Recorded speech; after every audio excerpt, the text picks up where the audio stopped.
نحمده ونصلي ونسلم على رسوله الكريم اما بعد فاعوذ بالله السميع العليم من الشيطان الرجيم بسم الله الرحمن الرحيم انما يريد الله ليذهب عنكم الرجس اهل البيت ويطهركم تطهيرا آمنت بالله صدق الله مولانا العظيم وصدق رسوله النبي الكريم ونحن على ذلك من الشاهدين والشاكرين والحمد لله رب العالمين۔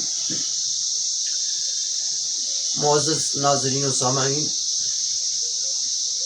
ہم آپ حضرات کے سامنے اہل بیت کی چوتھی خصوصیت آج آپ حضرات کے سامنے لے کر کے حاضر ہو رہے ہیں۔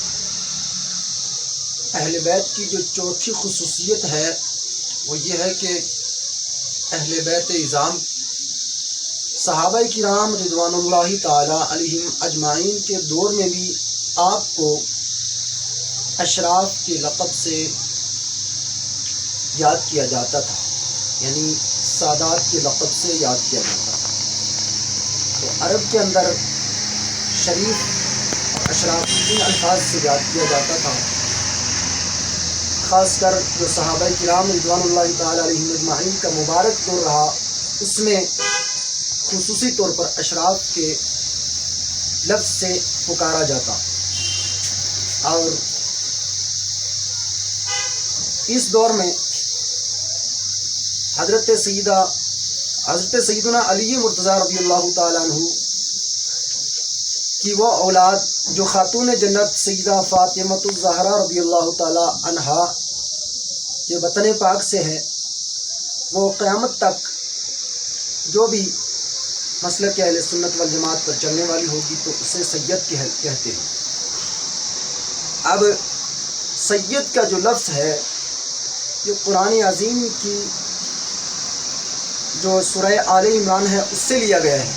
اللہ تعالیٰ نے حضرت یحییٰ علیہ السلام کے بارے میں ارشاد فرمایا، ان اللہ یبشرک بیحییٰ مصدقا بکلمۃ من اللہ سیدا وحصورا ونبیا من الصالحین۔ تو سید کا لفظ اس آیت کے اندر مذکور ہے، تو یہ سید کا جو لفظ ہے یہ اسی سے اخذ کیا گیا ہے۔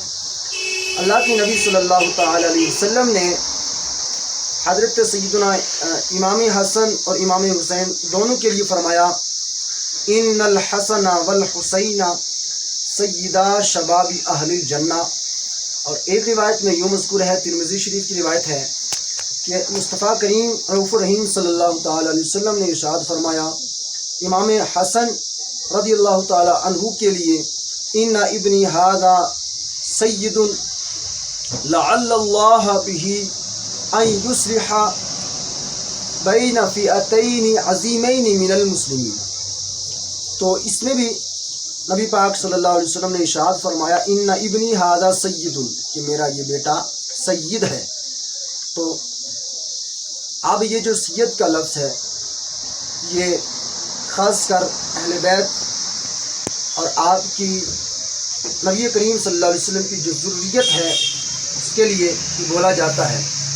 اور کیونکہ نبی پاک صلی اللہ علیہ وسلم، جس طرح نبی پاک صلی اللہ علیہ وسلم کی تعظیم جو ہے اہل ایمان پر واجب ہے، یوں ہی آپ کی اولاد، آپ کی قرابت داروں کی محبت بھی جو ہے تمام اہل ایمان پر واجب ہے۔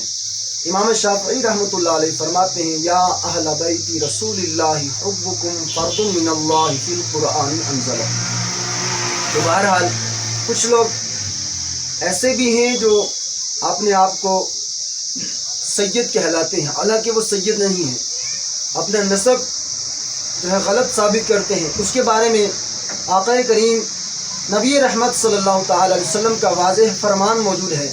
اللہ کے نبی غیب داں نبی صلی اللہ علیہ وسلم نے ارشاد فرمایا، من ادعا الی غیر ابیہ فعلیہ لعنۃ اللہ والناس اجمعین، کہ جس نے اپنا نسب کسی دوسرے کی طرف اپنے آپ کو منسوب کیا تو اس پر فرشتوں کی بھی، اللہ کی بھی، فرشتوں کی بھی، تمام مسلمانوں کی لعنت ہے۔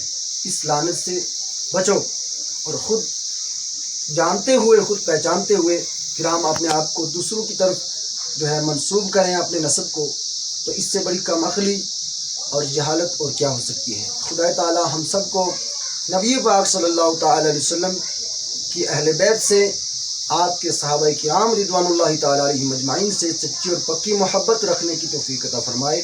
جو میں نے کہا اس میں غلطی ہوئی اللہ تعالیٰ معاف فرمائے۔